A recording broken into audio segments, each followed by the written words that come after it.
Ça part direct. Le son c'est bon. Previously in Galion Sauvage. Et messieurs, dames, le plan. Les 4 premiers, c'est des gros suppléments. Les codex, pour ceux qui ne le savent pas, c'est en fait du supplément, mais par région. Des régions géographiques en plus, des créatures en plus, des esprits en plus, des tribus en plus. Donc les 3 premières années, on va faire 2 codex en même temps. En termes de suppléments majeurs, on peut voir qu'il y a Caravan, qui est un gros scénario ultra bien ficelé. Ça va sortir en 2023. Du coup, en fait, il y a un projet que j'ai écrit quand j'étais en vacances avec mon père à Madagascar, qui s'appelle Ma tendre chimère. Donc comme vous pouvez voir, il y a énormément de travail. Bonjour tout le monde. Alors ça fait longtemps je pense, enfin j'ai regardé là sur YouTube et ça fait 4 mois qu'on s'est pas vu. Excusez le bordel et l'organisation rapide, mais je me suis dit que si j'attendais d'avoir le temps et l'organisation parfaite, je ferais jamais cette news. On va commencer par la création, enfin l'upgrade de la boîte. On a vraiment un truc maintenant carré avec un expert comptable et tout machin. Là je me suis entouré aussi de juristes en droit, enfin vraiment du coup je claque beaucoup de thunes. Quand tu veux que tout soit carré, bah tu peux pas le faire toi-même avec Google, ça a certaines limites. Bah faut fabriquer des contrats pour les droits d'auteur, il faut là il faut que je fasse aussi ça pour les musiques parce qu'on va commencer à bosser un super compositeur sur les musiques de Okimba. En vrai, ça a été aussi pénible que ça a été intéressant parce que c'est vraiment un nouveau monde.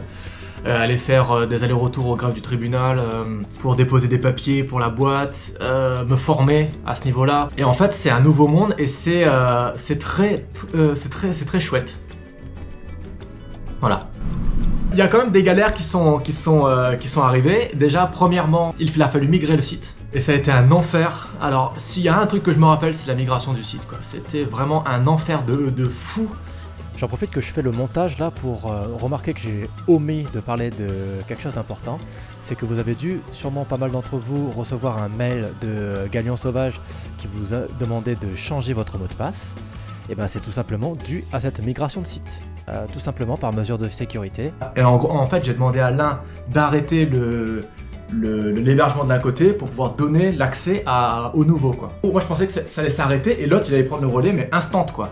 Et en fait non, ça a chanté pendant plusieurs jours et c'est tombé pile le moment où il y avait Octogone, donc du coup j'ai dû aller râler au SAV pour accélérer un peu tout le truc parce que généralement quand on fait un festival comme ça, il y a des gens qui vont aller sur le site, c'est-à-dire qu'ils vont juste récupérer des informations, ils vont aller sur le site et du coup ils vont soit acheter, soit plus se renseigner, en tout cas ça va les marquer. Si le site ne fonctionne pas, bah tu perds cette influence-là que tu aurais pu avoir, quoi. Après il y avait un truc qui était hardcore aussi, bon ça vous concerne un peu moins, mais c'était les boîtes mail, toutes les boîtes mail @Galion Sauvage qu'il a fallu migrer.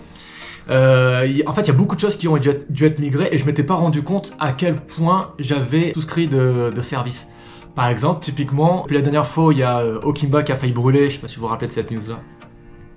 Du coup j'ai souscrit à un service en ligne de cloud pour faire des copies d'Okimba toutes les semaines. Et ben ça c'était sur l'ancienne société, donc il a fallu migrer aussi. Mais bon, on a réussi à s'en sortir. Maintenant ça roule super bien, ça roule presque tout seul, entre guillemets. Donc on va pouvoir se reconcentrer sur la création. Faut savoir qu'il s'est passé plusieurs choses depuis ces 4 derniers mois. Okimba, enfin surtout Caravan et les codex ont été mis en stand-by parce que moi, personnellement, je vais pas vous en parler parce que c'est ma vie privée, mais je suis passé à travers plusieurs tornades personnelles. C'était assez chaud, j'ai assez mal vécu la fin d'année 2022. Donc du coup, il a fallu que j'attende que ça passe pour pouvoir me remettre au travail. Et c'est maintenant que ça va réattaquer. Mais il faut savoir que je n'ai pas rien fait. Alors, est-ce que je vous parlerai pas un peu du projet secret? En gros, je suis allé voir un ami à moi qui était mon premier patron. Alors pour ceux qui ne le savent pas, je suis animateur de personnages dans le cinéma, dans mon métier à côté d'Okimba. Et j'avais travaillé longtemps pour cette personne qui s'appelle Sun Limé. Et en fait, lui, il a un studio qui font de la publicité, des séries et des longs métrages. Et quand je suis parti le voir, que je suis allé lui montrer Okimba, ça lui a vraiment beaucoup plu. Et ils étaient en train de tester un pipeline, de créer un pipeline. Pipeline, ça veut dire une méthode de travail, un workflow, sur Unreal Engine, qui est un moteur de rendu temps réel pour le jeu vidéo normalement. Mais maintenant, il est devenu tellement puissant, tellement efficace, qu'il y a pas mal de studios qui veulent l'utiliser pour faire aussi des séries animées, des films, tout ça.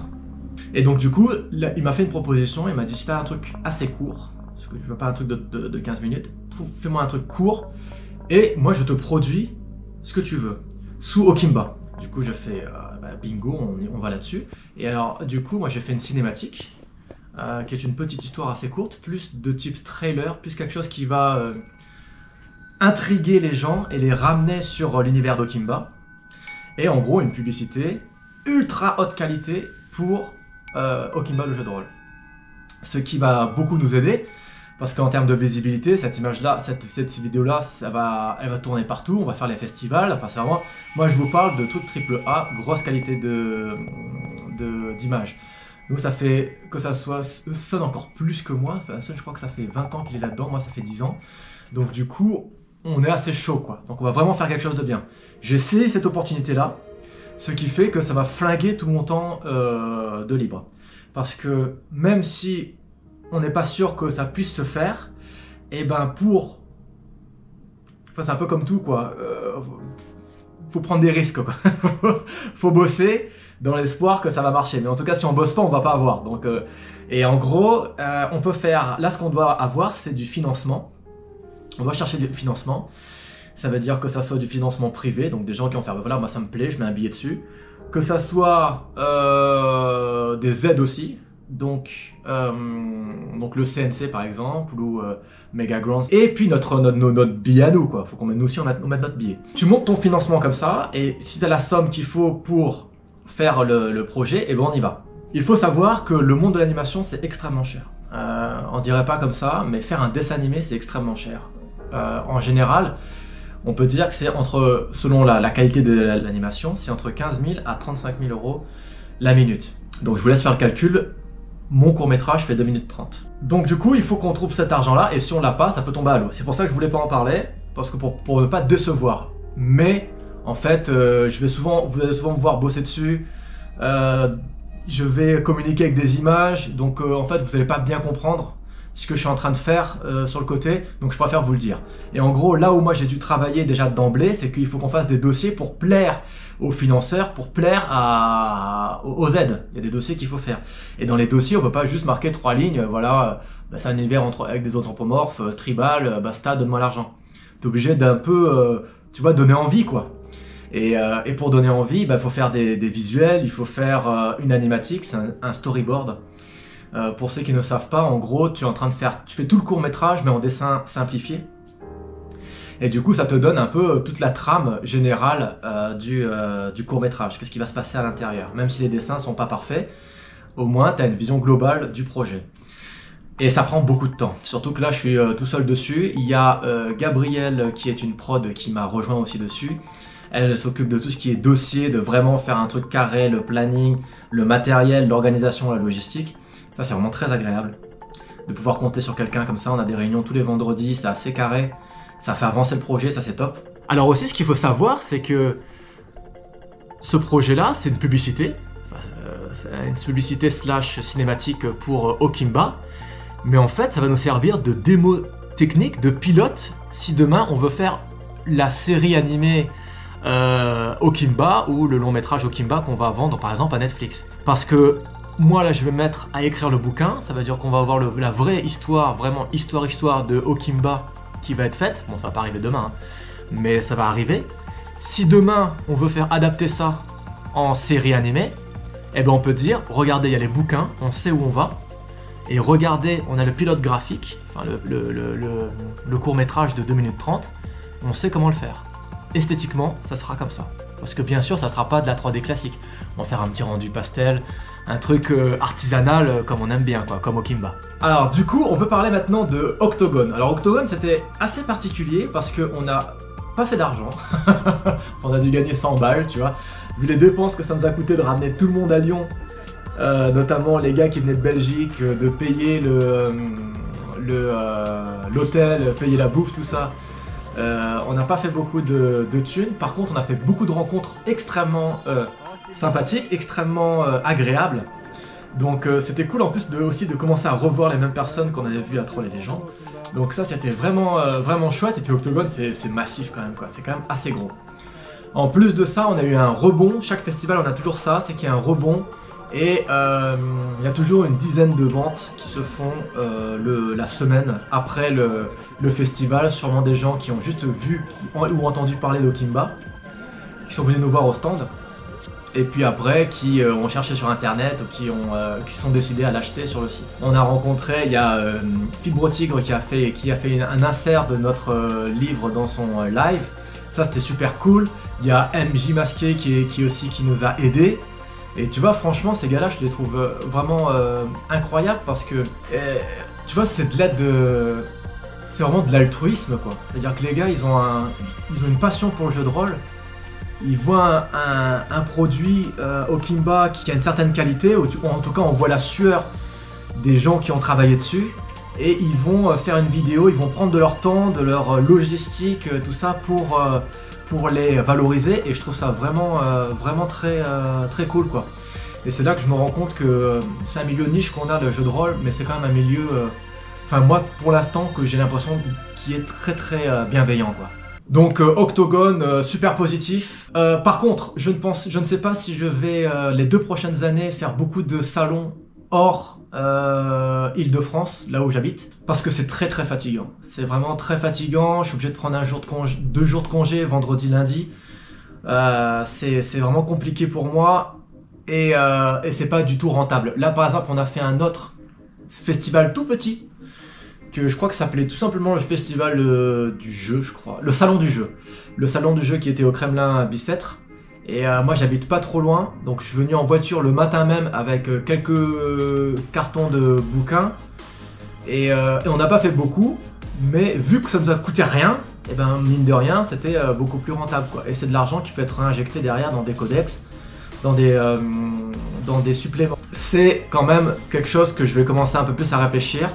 Et c'est pourquoi, il y a une autre raison aussi que je garderai pour moi personnelle, que je ne ferai pas Trolls et Légendes en 2023. Ça veut dire que ça va être en avril, ça tombe très mal dans mon planning. Et ça va être encore une tannée pour ramener tout le monde en Belgique. Donc malheureusement, désolé les copains belges, mais on ne sera pas à Trolls et Légendes en 2023. On se rattrapera sûrement l'année d'après. On va essayer par contre de voir si on peut aller sur des trucs genre Paris Games Week, il y a un truc à Vincennes, je ne me rappelle plus comment ça s'appelle. Mais... tout en gros les festivals de jeux en général ou de jeux de rôle en particulier qui se passent en Île-de-France, où on peut tac être en 2 secondes facile quoi. Ça va peut-être ça va peut-être être de plus... ça va peut-être être de... Ah putain merde. Ça sera mieux. Alors il y a quand même un truc, moi, qui me chagrine un peu, c'est la chute des ventes d'Okimba. Vous savez, sur cette chaîne YouTube là, moi je prône la transparence. J'espère que que mon expérience, qu'elle soit bonne ou mauvaise, pourra aider d'autres personnes à gagner du temps et à perdre moins d'argent. Et là, les ventes ont chuté. J'ai presque plus de ventes sur le site. Le distributeur, il y avait un beau démarrage du distributeur. Là, 3-4 mois après, je crois que le mois dernier, on a dû vendre 2 ou 3 bouquins, mais vraiment un truc ridicule. Sur Amazon, il n'y a plus de vente non plus. Je pense que je vais en rapatrier un peu parce que sur Amazon, tu payes le stockage. Donc là, il y en a 50, 70 qui sont stockés pour rien. Donc je vais en laisser genre 20 plutôt, vu la vitesse où ça s'écoule. Sur Amazon, je vais en rapatrier une 50aine. Mais il n'y a plus rien du tout qui se vend. Quand j'étais à Octogone, j'avais discuté un peu avec les autres copains qui fabriquent du jeu de rôle. Et il y en avait un qui m'avait dit, un jeu de rôle, si tu sors plus rien en 2 ans, tout le monde t'oublie.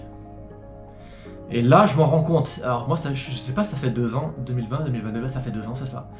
2 ou 3 ans sans rien sortir, tu tombes dans le oblivion quoi. Juste sortir un jeu de rôle, c'est pas suffisant quoi. Il faut en fait entretenir l'engouement tout le temps quoi. Et ça, faut prévoir que c'est fatigant parce que nous on l'avait entretenu avec les festivals. Donc à chaque fois qu'il y avait des festivals, on avait de nouvelles personnes qui venaient sur le Discord, qui réalimentaient, qui relançaient, machin et tout. Mais là, il faut qu'on sorte du supplément. Il faut qu'on sorte du supplément, et moi je veux sortir du supplément de qualité, donc il sortira pas tant qu'il sera pas parfait. Donc c'est un peu un coup au moral, quoi. C'est-à-dire que au-delà de l'argent qui rentre, il y a vraiment un côté où ça y est, ça marche plus, quoi. Alors que je pense que quand on va relancer, on verra ça à la prochaine news, mais je pense que quand on va relancer un peu les suppléments, qu'il va y avoir un peu de communication aussi, ce que je communique pas assez, tout ça, ça va relancer un petit peu le game. Mais c'est vrai que pour l'instant, c'est vraiment la mort. Les suppléments. Caravane, j'ai quand même travaillé dessus. J'ai eu pas mal d'idées sur le côté que j'ai notées. Et là, j'ai recommencé à travailler dessus depuis hier, avant-hier. Et ça va vraiment être chouette. Ça va vraiment être chouette. Mon objectif, c'est... je vais pas bosser comme avant, où je faisais un peu n'importe quoi, dans le sens où je faisais un texte, après je faisais des illustrations, et après tout de suite je mettais en page, et après je le testais. Le problème avec ça, c'est que quand tu testes et qu'il y a la moitié qui est pas bon, bah tu jettes aussi la moitié des illustrations, et tu jettes la moitié du temps que tu as passé à faire la mise en page. Maintenant, je bosse dans le bon sens. Ça veut dire qu'on fait le texte. Quand j'ai fait ce texte-là, je le montre à allez, 8 MJ qui me font leur retour, qui me disent « Ouais, ça je comprends pas bien, ça faudrait que tu fasses mieux, ça il faudrait que ça se machin. » Je les retape, toujours que en écriture. Donc ça, je suis déjà en train de le faire, ça a déjà été fait. Il me manque un acte à écrire et puis quelques petites bulles scénaristiques. Et en gros, après, je ne dessine rien, je le fais jouer. Et là, mon but, c'est de le faire jouer à 3 groupes différents. En gros, ce qui est important pour moi, c'est de taper 3 types de joueurs. Donc je vais faire un groupe de vieux joueurs rôlistes qui ont l'habitude du jeu de rôle, qui ont déjà 15 jeux de rôle à leur actif et tout, pour voir comment ils vivent, comment ils prennent Caravane. Je vais le faire jouer à des gens intermédiaires. Et puis je vais faire jouer à des gens qui n'ont jamais touché au jeu de rôle de leur vie. Et on va voir si en 2 secondes ils peuvent rentrer dans Okimba. Et on va pouvoir avoir vraiment un retour de feedback de qualité. Une fois que j'aurai ça, je réécrirai tout à un bon coup. Et là on pourra passer correction, illustration, mise en page. Et là je lancerai le crowdfunding. D'ailleurs, j'aimerais vous demander ça, c'est que j'ai vu qu'il y avait un autre jeu de rôle qui s'appelait Caravane aussi. Et je me posais la question, parce que moi ça fait X temps que j'ai écrit la première version de Caravane et j'ai toujours appelé comme ça. Mais je vais peut-être changer son nom, pour pas que les gens confondent avec cet autre jeu de rôle là. Qu'est-ce que vous en pensez? Est-ce que c'est pas forcément nécessaire c'est pas grave s'il y a 2 jeux de rôle qui ont le même nom? Ou est-ce qu'en effet ça serait mieux que pour bien différencier les livres et les crowdfunding, qu'ils aient des noms totalement différents? N'hésitez pas à me le dire en commentaire, ça va m'aider, parce que j'avoue que là-dessus je manque un peu d'avis. Et pour finir, il y a les 2 codex qui sont en train d'être fabriqués en ce moment même, donc par des auteurs différents, donc Mike et Alexandre. Donc il y a le codex de Mukube et le codex de Issem. Donc ça va être, c'est très excitant aussi. C'est une gymnastique à avoir parce que selon le caractère aussi des auteurs, il faut savoir cadrer, diriger, rester dans le cadre de Okimba, mais toutefois sans casser l'inspiration, l'originalité des auteurs. Donc ça c'est une gymnastique à choper, c'est vraiment pas facile. Mais il y a des bonnes idées qui germent.